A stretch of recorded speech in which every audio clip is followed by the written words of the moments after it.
नमस्कार दोस्तों, स्वागत है आप सभी का हमारी इस YouTube चैनल हिस्ट्री सर्वर में।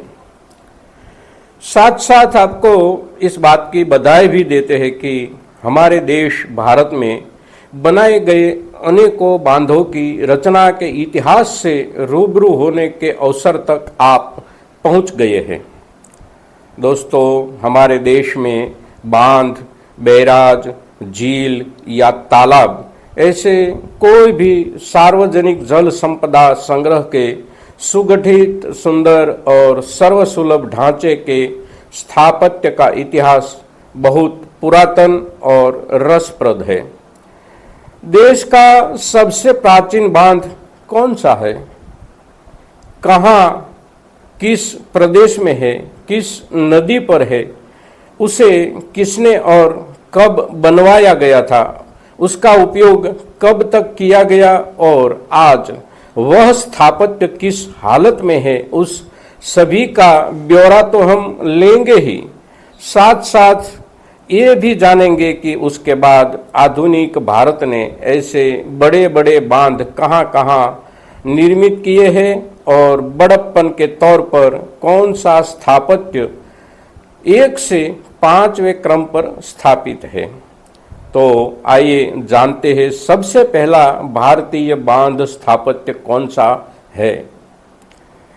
दोस्तों, आप इतिहास की सामान्य जानकारी के आधार पर ये तो जानते ही होंगे कि हमारे देश में चोल वंशी राजाओं ने लंबे समय तक राज्य किया था और स्थापत्य, कला, संस्कृति, साहित्य और आदर्श राज्य संचालन के संदर्भ में उस राज्य का गौरवपूर्ण प्रकरण देश के इतिहास में आंका गया है।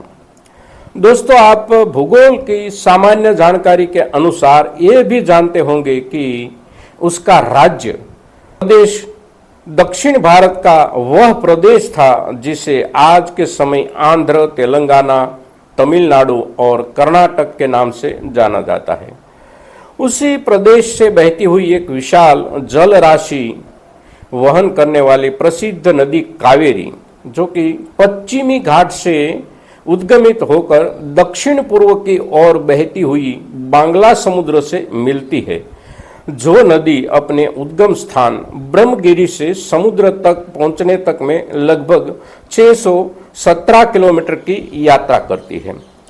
उसी नदी पर तिरुचिरापल्ली शहर के नजदीक बनाया गया वह बांध का नाम है कलन्नई बांध, जिसे ग्रैंड एनीकट नाम से भी जाना जाता है। कलन्नई बांध के स्थापत्य के बारे में कहे तो चोल वंश के शासक करिकल ने 1ली शताब्दी ईसा पूर्व में इसे बनवाया था और आज भी वह बांध का उपयोग किया जा रहा है। यह बांध 329 मीटर लंबा और 20 मीटर चौड़ा है। यह बांध दुनिया का चौथा सबसे पुराना बांध है। यह बांध इंजीनियरिंग कौशल्य का बेहतरीन उदाहरण है। इस बांध का मकसद नहरों के जरिए सिंचाई के लिए कावेरी के पानी को तंजावुर डेल्टा क्षेत्र में मोड़ना था। इस बांध के स्थापत्य से जुड़ा एक रोचक तथ्य ये भी है कि उस बांध के बनाने में प्रदेश के गुरुकुलों में अभ्यास करने वाले तत्कालीन छात्रों का बड़ा योगदान रहा था। फिर सदियां बीत जाने पर भी ऐसा कोई दूसरा बांध स्थापत्य नहीं बना, किंतु आधुनिक युग की शुरुआत और अंग्रेज हुकूमत के दौरान ऐसी विशाल परियोजनाएं लगाने की ओर कदम बढ़ाई गई। उसी सिलसिले में एक और परियोजना की सोची गई, जो परियोजना बांध स्थापत्य के विश्व में एक अद्भुत संरचना मानी जाती है।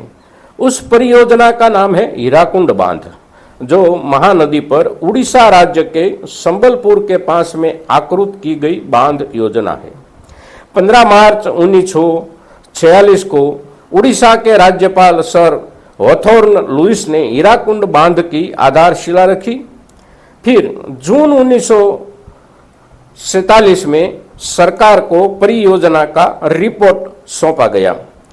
जवाहरलाल नेहरू ने 12 अप्रैल 1948 को कंक्रीट का पहला बैच रखा।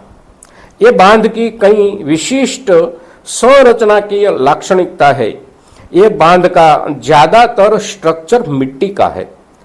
उस बांध की लंबाई पूरे भारत के सभी बांधों से लंबी है और मिट्टी स्ट्रक्चर से बना हुआ वह समस्त विश्व का सबसे बड़ा बांध है। उस बांध की मुख्य जल अवरोध दीवार की लंबाई करीब 4800 मीटर से भी ज्यादा यानी कि 5 किलोमीटर जितनी है और उस बांध में संग्रहित जल से बिजली उत्पादन के साथ साथ करीब 75,000 वर्ग किलोमीटर में कृषि सिंचाई भी की जाती है। उसके बाद देश का दूसरे नंबर का सबसे लंबा बांध है सरदार सरोवर बांध, जो गुजरात राज्य में केवड़िया गांव के नजदीक है, जिसकी लंबाई करीब 1210 मीटर और ऊंचाई है 138 मीटर।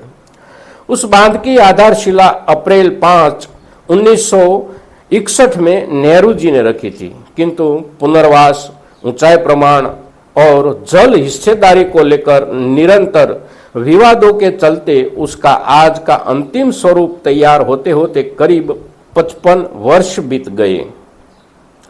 आज उस परियोजना से गुजरात, राजस्थान, महाराष्ट्र और मध्य प्रदेश, ये चारों राज्यों को पानी और बिजली की आपूर्ति की जाती है।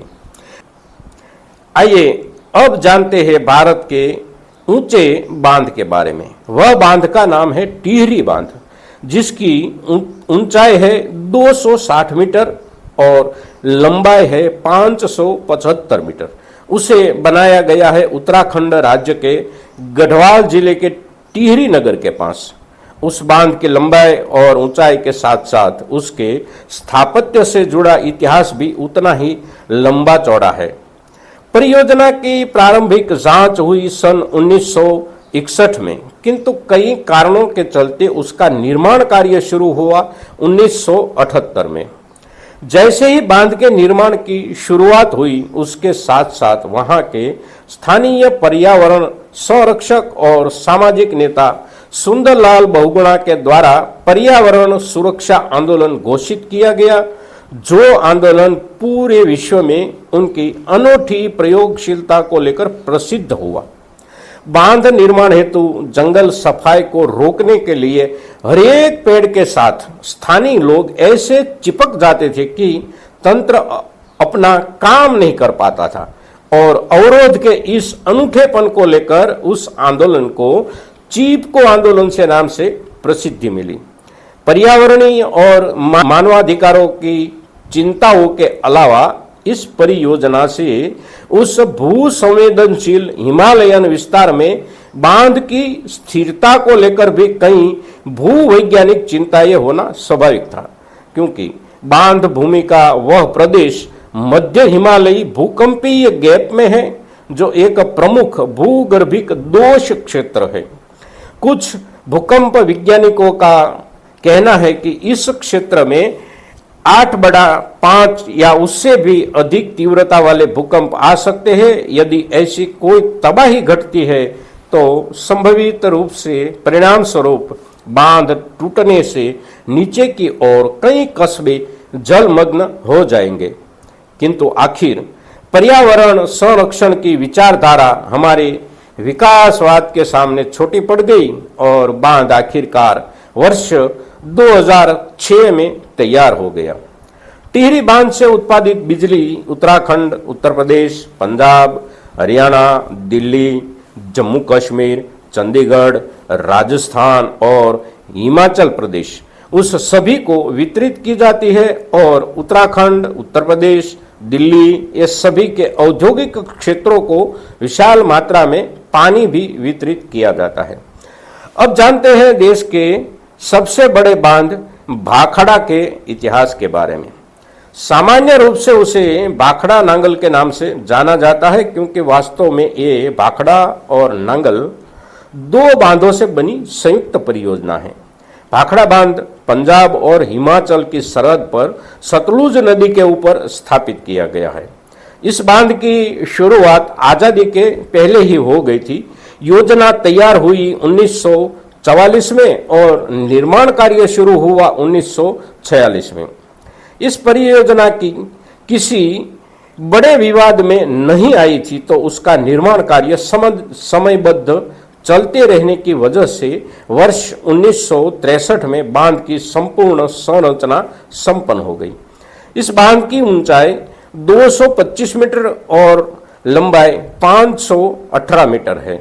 इस बांध के पानी और बांध से निर्मित बिजली राजस्थान, पंजाब, हरियाणा, हिमाचल प्रदेश आदि राज्यों के कई विस्तारों तक पहुंचाया जाता है। इस बांध से बनी हुई झील को सिख समुदाय के 10वें गुरु गोविंद सिंह के नाम से जोड़कर गोविंद सागर कहा जाता है। तो दोस्तों, ये पांचों जल संचय योजना ये ऐसी संरचना है और अपने संरचना की कलेवर यानी कि स्ट्रक्चरल बॉडी को लेकर इतनी निजी विशेषता रखती है कि हम किसी भी एक को सभी पहलुओं के साथ सबसे आगे वाली कहने के बजाय उसकी अपनी अपनी विशिष्टता के साथ सभी का मूल्यांकन करेंगे तो ही सभी के साथ न्याय कर पाएंगे। क्योंकि कोई अपनी आयु को लेकर सबसे बड़ी है, तो कोई अपनी लंबाई को लेकर बड़ी है, कोई अपनी जल संचय क्षमता को लेकर बड़ी है, तो कोई अपनी बिजली उत्पन्न क्षमता को लेकर बड़ी है, कोई अपनी निजी ऊंचाई को लेकर बड़ी है, तो कोई अपनी बुनियाद भूमि की ऊंचाई को लेकर बड़ी है।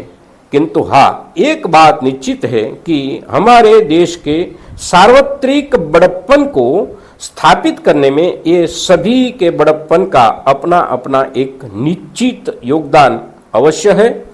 तो दोस्तों, आज का हमारा ये एपिसोड उसकी सभी प्रकार की रसप्रदता के चलते आपको अवश्य पसंद आया होगा।